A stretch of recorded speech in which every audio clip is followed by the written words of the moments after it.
افرز البانية، راح اسلقها نص سلقة، خليها تنسلق نص سلقة، وبعدين اخليها بهذا المقياس مالتي اللي يكفي عائلتي مباشرة بالتشيز، واخليه بالثلج.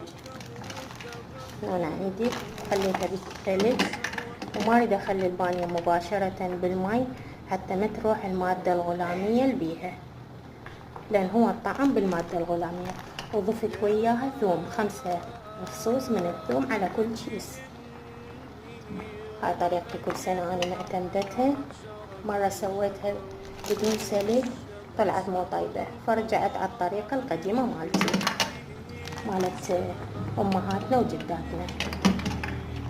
وهاي الوجبة الاولى، وراح اكملها على نفس الطريقة، اسوي جزء جزء حتى شنو اسيطر عليها.